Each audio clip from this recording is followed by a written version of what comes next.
month, it has been the unplanned and the unannounced which has been the fulcrum of every milestone in the Occupy movement.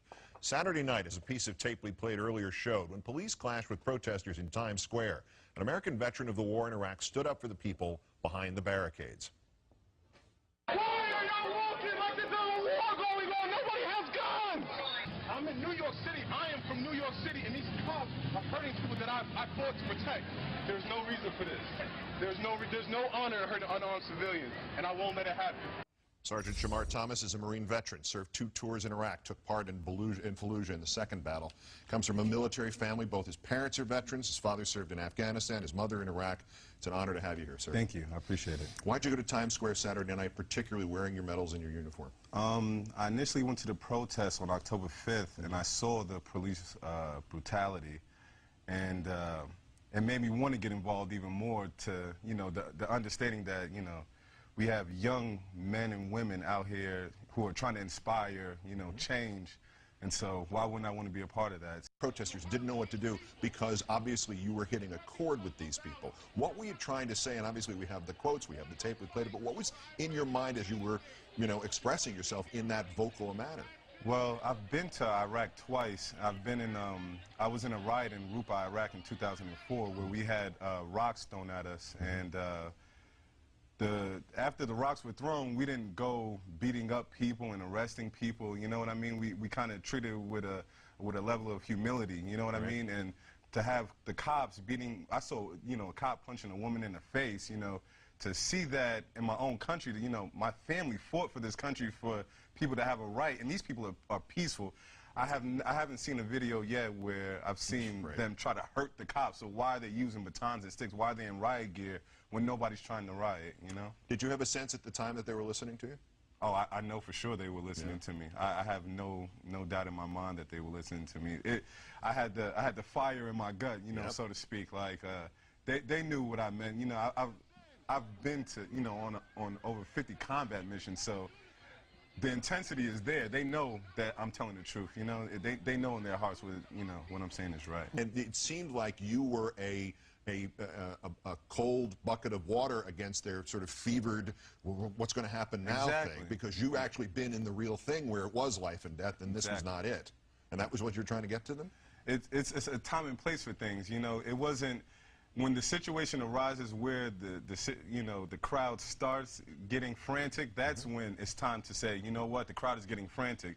When people are just shouting, you know, we are the 99%, come join us, these are not, you know, chants that incite violence, you know what I mean? So why, you know, the riot police were informed, just walking, marching up and down the street like, you know, like it was a battle going on, and I've been in battle. It was no battle going on. Right. You know? The other side not only didn't have weapons of any kind, they didn't have the rocks yet. They're not even, rocks. There's no stage at that point.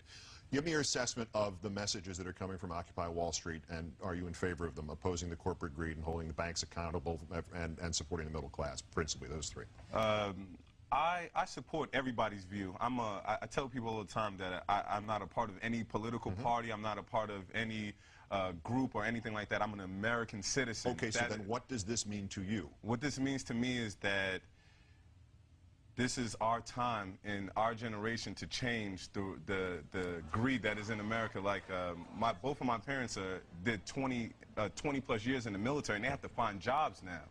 And it's like, I recruited for the Marines for 4 months, and it's like I taught kids to come join the Marines. So it's like, come join the Marines, and then what are you going to do after you get out of the Marines? You know what I mean? So it's like there's no place for us to go now. You know what I'm saying? So is there a place, do you think, in Occupy, in the entire movement, in the protest movement that's beginning in this country, for veterans' rights, and particularly recent veterans' rights, to be addressed? Should there be some more attention paid to this fact? Well, that's the whole thing with the uniform. That's what I tell people. Like, you know, I want to inspire the veterans to come out, because a lot of veterans have this thing where they don't want to speak against the government. They're so, you know, trained, like, oh no, if I speak out, you know, speaking against the government is wrong. You know what I mean? Because we have a chain of command. You know. But I don't think it's about a chain of command. It's about a way of life. You know, you understand what I'm saying? So chain of command goes both ways.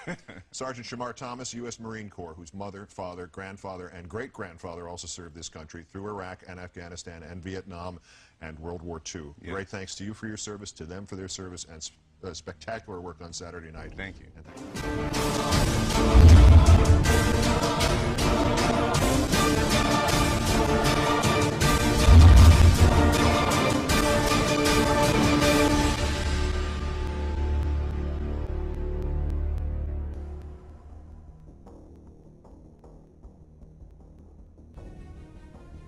To the men and women of the U.S. Armed Forces, we are anonymous. We would like to remind you of Operation Iraqi Freedom. The purpose of Operation Iraqi Freedom was to remove all weapons of mass destruction, as well as to secure a better democracy for the citizens of Iraq. In the process of securing that democracy, it meant the protection of Iraqi citizens from an unjust government, until the political regime changed for a better democracy. Now if we may direct your attention to the homeland, there's a new enemy to the United States Constitution. This enemy is the current United States President. The President has passed a bill that practically destroys the United States Constitution. The name of this bill is called the National Defense Authorization Act. The provisions in this bill will allow federal personnel to indefinitely detain any American citizen that the government sees fit. The National Defense Authorization Act will allow any U.S. citizen under suspicion only to be detained with no verifiable proof.